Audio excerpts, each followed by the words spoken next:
Hello दोस्तों, उम्मीद करता हूँ कि आप लोग ठीक होंगे। तो आज एक डेट मोबाइल आया हुआ है Redmi 9A का। और इसमें जब हम लोग आई चार्ज में लगाते हैं तो इसमें क्या रीडिंग देखने को मिलता है, सबसे पहले ये चेक करेंगे। तो यहाँ पर जैसे मैंने लाल रेड कलर का जो केबल है उसमें लगाया है, और इसमें और यहाँ पर जैसे 0.2 लेकर के और फिर 0.0 हो रहा है। तो मेरे ख्याल से कहीं ना कहीं मोबाइल में शॉर्टिंग है।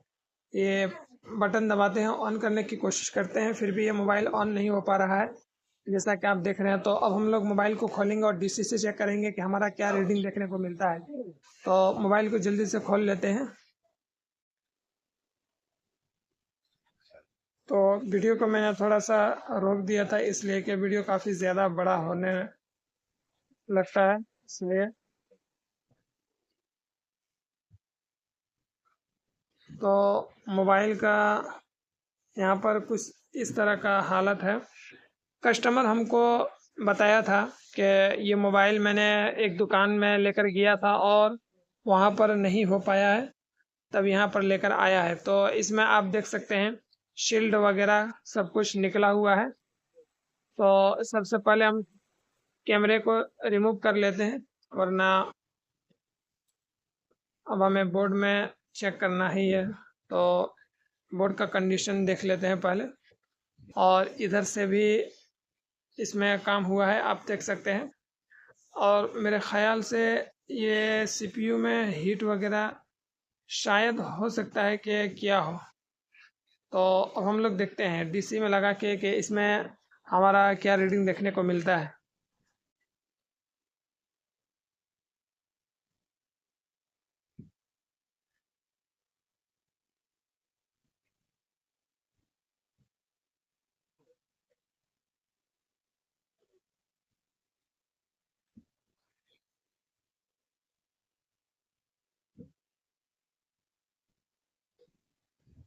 तो यहाँ पर जैसा कि डीसी से मोबाइल को कनेक्ट किए हैं, तो यहाँ पर कुछ 3 तक आकर के फिर 0.0 हो जा रहा है। 3 तक आकर के 0.0 हो जा रहा है। तो अब हम लोग देखते हैं कि इसमें प्रॉब्लम क्या है। मल्टीमीटर से सबसे पहले चेक करेंगे। और सबसे पहले हमें चेक करना है कि मोबाइल शॉर्ट तो नहीं है फ़िलहाल।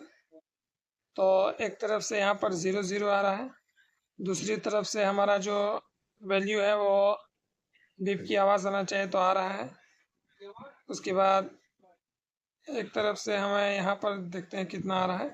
तो रिवर्स करके जब लगाएंगे, रेड प्रोब को ग्राउंड करेंगे तो 300 से 600 के बीच में आना चाहिए, जो कि ओके है। और जब दूसरी तरफ इधर लाएँ तो बीप की आवाज़ आना चाहिए। तो यहाँ पर शॉर्टिंग तो फ़िलहाल नज़र नहीं आ रहा है। तो अब हम लोग क्या करेंगे, इस मोबाइल में चार्जिंग में लगाएंगे। चार्जिंग में लगाएंगे, उसके बाद देखेंगे कि हमारा जो मोबाइल है वो चार्जिंग जो बैटरी कनेक्टर पे हमारा वोल्टेज बन रहा है कि नहीं बन रहा है। तो जैसे मैंने यहाँ पर केबल लगाया है, केबल लगाने के बाद हमें मल्टीमीटर को 20 डीसी पे कर लेना है। 20 डीसी पे करने के बाद हमारा जो मेन काम है, यहाँ पर हमें 5 वोल्ट की सप्लाई चेक करनी होती है, जो कि हमारा मिल रहा है। उसके बाद यहाँ पर बैटरी कनेक्टर पे आके देखते हैं, तो यहाँ पे हमें कुछ भी रीडिंग देखने को नहीं मिल रहा है। यानी हमारा चार्जिंग आईसी को भी देख लेना है। तो अब हम लोग क्या करेंगे, ये चार्जिंग आईसी के पास जाएंगे और देखेंगे कि वहाँ पर कहीं शॉर्ट तो नहीं है। शॉर्ट होने की वजह से हमारा मोबाइल में चार्जिंग प्रॉब्लम बना हुआ रहेगा। तो ये हमारा बोर्ड है। तो बोर्ड में सबसे पहले हमारा जो वीपीएच पावर यानी बक कॉइल जो होता है, इसके पास जो कैपेसिटर रहता है, जैसे यहाँ पर जो कैपेसिटर वगैरह है, इन सब में हम शॉर्टिंग चेक करेंगे। इसको डायल मोड पे सेट करके और एक एक करके सारे को चेक करना है।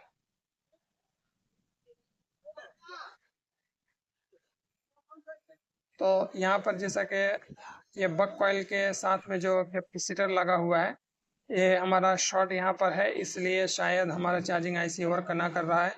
तो ये जो शॉर्ट है, तो ये वीपीएच पावर लाइन होगा, और वीपीएच पावर लाइन अगर शॉर्ट हो जाए तो फिर मोबाइल में आपका ना चार्जिंग लेगा ना ऑन हो पाएगा। तो फाइनली ये तो अंदाज़ा लग गया है कि मोबाइल में शॉर्टिंग है। तो अब हम लोग देखते हैं कि अगर मोबाइल में शॉर्टिंग यहाँ पर VPH पावर लाइन में है तो फिर 100% आपका जो शॉर्टिंग है वो यहाँ पर भी होना चाहिए जो कैपेसिटर लगा हुआ है, क्योंकि यहाँ पर चार्जिंग IC जो आउट करता है VPH पावर लाइन, ये आ करके हमारा पावर IC का ये इनपुट वोल्टेज बनता है। तो इनपुट वोल्टेज जो बनता है तो यहाँ पर कैपेसिटर चेक करते हैं इसमें शॉर्टिंग तो है क्या नहीं है। तो यहाँ पर देख सकते हैं ये अंदाज़ा मेरा सही निकला। यहाँ पर जो कैपेसिटर लगा हुआ है ये सारे शॉर्ट है। ये शॉर्ट होने की वजह से हमारा मोबाइल जो है वो ऑन नहीं हो पा रहा है। तो अब हम लोग देखेंगे कि ये जो शॉर्ट है ये VPH पावर लाइन है। ये VPH पावर लाइन कहाँ कहाँ पर जाता है, ये पावर IC के पास बहुत सारे कैपेसिटर, पावर IC के अंदर ये VPH पावर लाइन जाने के बाद आपका यहाँ पर चार्जिंग IC के पास यहाँ भी शॉर्ट हो सकता है। उसके बाद आपका ये VA12 के पास भी आता है। उसके बाद यहाँ पर MMC के पास जितना है ये बहुत सारे जगह में हमारा VPH पावर लाइन आता है। तो सारे को एक एक करके चेक करना, निकाल करके बहुत ही मुश्किल है। तो हम लोग क्या करेंगे, सबसे पहले रोजिन लगाएं, रोजिन लगा करके और देखेंगे एक एक करके कि हमारा प्रॉब्लम कहाँ है। तो सबसे पहले हम लोग चार्जिंग IC पे रोजिन लगाएंगे। अगर यहाँ पर फॉल्ट मिल गया तो ओके, और ना मिले तो फिर हमें पावर IC पे लगाना है। पावर IC पे अगर मिल जाए तो ओके, और ना मिले तो फिर हमें इधर लगाना है। तो पहले से काम हुआ है और कस्टमर का कहना था कि मोबाइल एक जगह दिया था नहीं बन पाया है तो फिर यहाँ पर लेकर आया है। तो अब हम लोग देखते हैं, सबसे पहले रोजिन लगाते हैं।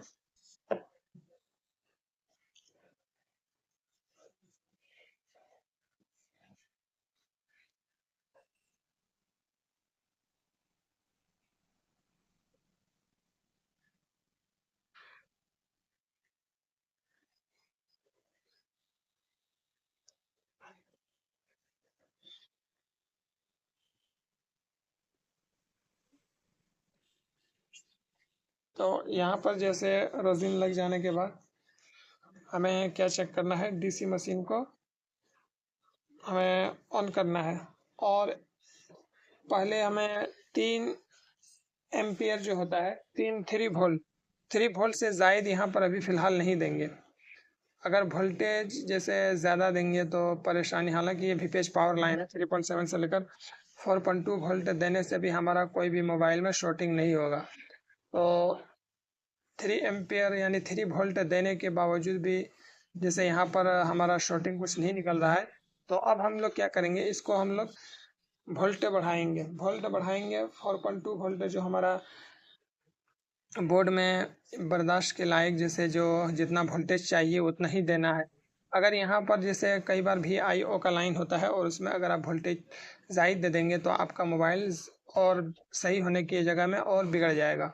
तो यहाँ पर शॉर्टिंग तो नहीं निकला। तो अब हम लोग क्या करेंगे, यहाँ पर जो पावर IC है, पावर IC के पास अब हम लोग देंगे जो हमारा कैपेसिटर वगैरह शॉर्टिंग है इधर देंगे। तो VPH पावर लाइन जो होता है ये बहुत सारी जगह जाता है, बहुत सारे जगह जाता है। तो हो सकता है कि शॉर्टिंग कहीं पर भी हो। ये मैकेनिक का ये रोजिन है और ये अच्छा है, इसमें काफ़ी अच्छा से धुआं भी पकड़ता है।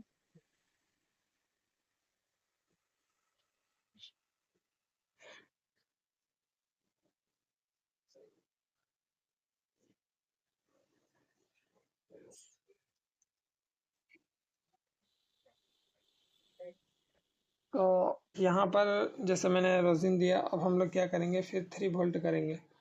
आपको 4.2 वोल्ट डायरेक्ट नहीं देना है। अगर इस 3 वोल्ट से अगर हमारा काम निकल जाए तो फिर हमें ज़ायद देने की कोई ज़रूरत नहीं है। तो अब हम लोग देखते हैं, जैसे यहाँ पर जो VPH कैपेसिटर लगा हुआ है इसमें हम लोग देखते हैं लगा के कि हमारा कहाँ पर शॉर्टिंग है।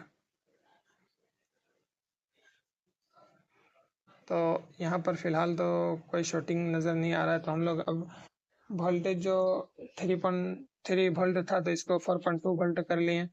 अब हम लोग इसको बढ़ाएंगे तो देखते हैं कि शॉर्टिंग कहीं पर तो होना चाहिए। तो इधर तो शॉर्टिंग नज़र नहीं आ रहा है। यहाँ पर आप नज़र डालें, यहाँ पर जैसे ही मैंने लगा यहाँ पर एक कैपेसिटर मेल्ट हुआ है। तो इसमें हम लोग दोबारा से रोजिन देते हैं और रोजिन देने के बाद फिर देखते हैं कि क्या वाकई वही कैपेसिटर हमारा शॉर्ट है।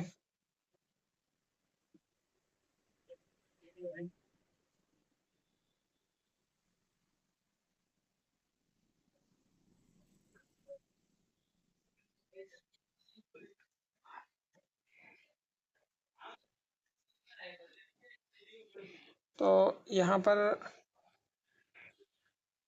हमारा जो कैपेसिटर शॉर्ट बता रहा था ये वाला, तो आप यहाँ पर नज़र डालेंगे तो मैं, ये तो सारे वीपीएच कैपेसिटर है तो इसमें किसी में भी लगाने से वो नज़र आएंगे। तो मैं एक बार थोड़ा और जूम कर लेता हूँ ताकि आपको दिखाई दे के शॉर्ट। मैं इधर से घुमा लेता हूँ ताकि समझ में आए आपको शॉर्टिंग है कि नहीं, कौन सा है। तो जैसे मैंने यहाँ पर लगाया था और मेल्ट हुआ था, एक सेकेंड, यहाँ पर आप देख सकते हैं ये मेल्ट हो गया फिर से। तो यहीं पर शॉर्ट है। जैसे मैं थोड़ा और जूम करके दिखा देता हूँ तो यहाँ पर जो कैपेसिटर लगा हुआ है इसमें जैसे ही मैंने लगाया यहाँ पर हमारा शॉर्टिंग दिख रहा है। तो अब हम लोग क्या करेंगे, ये कैपेसिटर जो है बोर्ड से निकालेंगे और देखेंगे कि क्या वाकई यही इस कैपेसिटर की वजह से हमारा मोबाइल शॉर्टिंग बना हुआ था। सबसे पहले इसकी सफाई हमें कर लेना है। तो हमें ब्रश इधर रखे हैं उसको देख लेना है।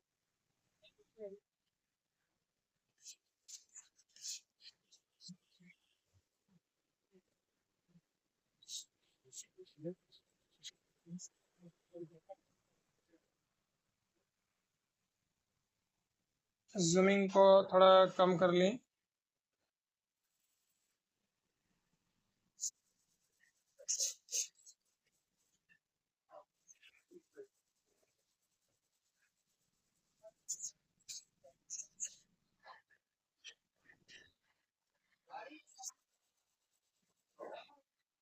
तो अब हम लोग क्या करेंगे, जो कैपेसिटर शॉर्ट था उसको अब रिमूव करेंगे।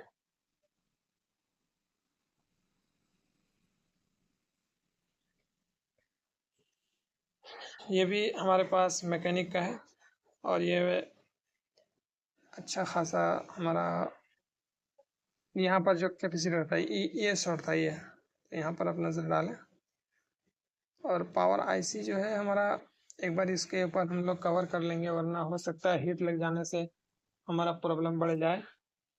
तो इन सब का आपको थोड़ा ख्याल भी रखना है।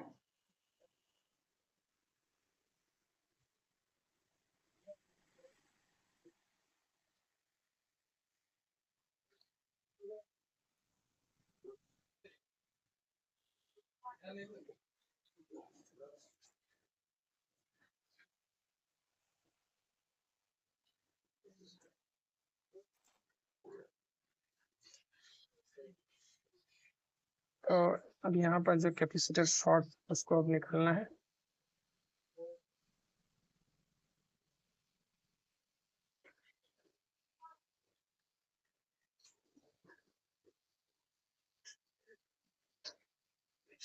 ये जो कैपेसिटर यहाँ पर लगा होता है ना, ये कैपेसिटर पे आपको 3.7 से लेकर 4.2 वोल्ट की सप्लाई चेक करनी होती है। और ये कैपेसिटर में 3.7 से लेकर 4.2 वोल्ट की सप्लाई जो होती है पावर आईसी का इनपुट वोल्टेज होता है। पावर आईसी अपना ये 3.7 से लेकर 4.2 वोल्ट की सप्लाई मिलते ही अपना पावर आईसी अपना फंक्शन चालू करता है और फिर आपका सबसे पहले VS1 हायर एलडीओ का लाइन बनाता है और हायर एलडीओ बनाने के बाद आपका भी मॉडम, भी प्रॉक, भी कोर, ये सब लाइनें एक एक करके बनाता है। तो इन सारे लाइनों को बनाने के बाद आपका लो एलडीओ बनाता है और लो एलडीओ बनाने के बाद आपका VA12 बनाता है। तो सबसे पहले हम देखते हैं इस कैपेसिटर को निकाल के, ये तो काफ़ी देर कर रहा है निकलने में। तो जैसा कि यहाँ पर निकल चुका है, थोड़ा बोर्ड हम ठंडा होने देते हैं उसके बाद देखते हैं। तो एक बार हम लोग चेक करेंगे कि हमारा जो शॉर्टिंग था ये निकला है कि नहीं। एक तरफ भी आ रहा आवाज़। और दूसरी तरफ से नहीं आ रहा है, तो ये उम्मीद है कि ये हमारा जो शॉर्टिंग था ये निकल चुका है। तो यहाँ पर भी शॉर्टिंग नज़र नहीं आ रहा है। तो अब हम लोग देखते हैं जो हमारा VPH कॉइल जो लगा हुआ था इसके साइड में जो कैपेसिटर था ये शॉर्ट नज़र आ रहा था। तो फाइनली ये जो आप देख सकते हैं यहाँ पर शॉर्टिंग आपका ये जो मोबाइल है रिमूव हो चुका है। और अब हम लोग क्या करेंगे, जैसे यहाँ पर VPH कैपेसिटर जो निकाले हैं इसमें हम एक कैपेसिटर डालेंगे। तो इसके लिए हमें बोर्ड एक निकालना है। थोड़ा अब जूमिंग कम कर लेते हैं। तो यहाँ पर बहुत सारा बोर्ड है, इन बोर्ड में से एक हम लोग VPH कैपेसिटर निकालेंगे। तो इसमें से एक कैपेसिटर निकालेंगे जो पावर IC का VPH कैपेसिटर जो होता है यही निकालेंगे।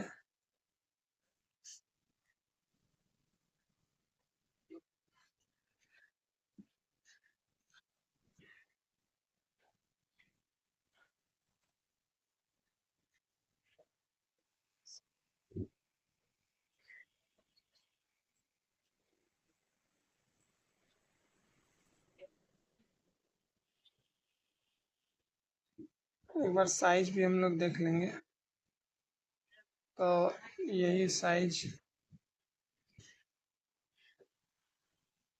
के निकालना है।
तो यहाँ पर जैसे लग चुका है, अब बोर्ड को थोड़ा ठंडा होने देते हैं।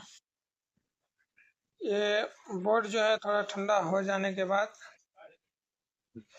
थोड़ा देख लेते हैं कि हमारा जो प्रॉब्लम था वो सॉल्व हुआ है कि नहीं हुआ है, मोबाइल ऑन होता है कि नहीं होता है, या फिर कहीं और प्रॉब्लम है। तो थोड़ा ठंडा होने के बाद चेक करते हैं। तो अब थोड़ा हम लोग चेक कर लेते हैं, जो कैपेसिटर लगाए हैं यहाँ शॉर्टिंग दोबारा तो नहीं आया है। तो यहाँ पर जो हमारा शॉर्टिंग था वो फिलहाल तो निकल चुका है। अब इसको हम लोग थोड़ा साफ कर लेते हैं बोर्ड को, उसके बाद हम लोग मोबाइल में लगा करके और चेक करते हैं कि हमारा जो प्रॉब्लम था वो सॉल्व हुआ है कि नहीं हुआ है। हमारा आई चार्ज में जो रीडिंग ले रहा था वो रीडिंग सेम बना हुआ है कि कुछ तब्दीली हुआ है। तो हम लोग अब देख सकते हैं यहाँ पर जो कैपेसिटर था इसे निकाल करके और रिमूव हो चुका है। अब हम लोग बोर्ड में लगाएंगे।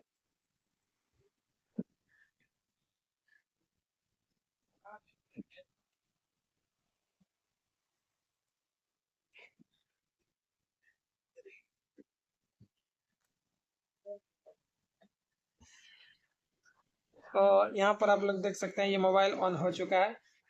और अब देखते हैं कि ये हमारा मोबाइल 100% चार्ज है।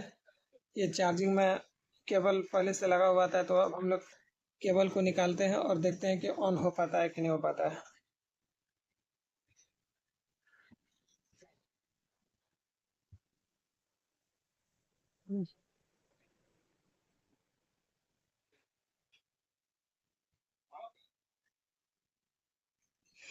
तो यहाँ पर लोगो आया हुआ है और ये खुलने का उम्मीद भी लग रहा है। मोबाइल जब कोई शॉटिंग वगैरह निकल जाता है तो काफ़ी अच्छा लगता है बनाने में, यानी जो प्रॉब्लम सॉल्व हो जाता है तो एक खुशी सा महसूस होता है। तो यहाँ पर आप फाइनली देख सकते हैं ये मोबाइल ऑन हो चुका है और ये काफ़ी अच्छा खासा चलना भी लगा है। तो आप इस वीडियो को देखकर आपको कुछ ना कुछ ज़रूर सीखने को मिला होगा। अगर ये वीडियो आपको पसंद आए तो आप दोस्तों को शेयर करें ताकि इस वीडियो को देख करके उसको कुछ ना कुछ सीखने को मिल जाए। तो उम्मीद करता हूँ कि आप लोग ठीक होंगे। तो अब वीडियो को यहीं समाप्त करता हूँ। आपसे मेरी एक रिक्वेस्ट है कि अगर आप नए चैनल में नए हैं तो सब्सक्राइब करके ही जाएं, बिना सब्सक्राइब किए हुए स्किप ना करें, आपकी बड़ी मेहरबानी होगी।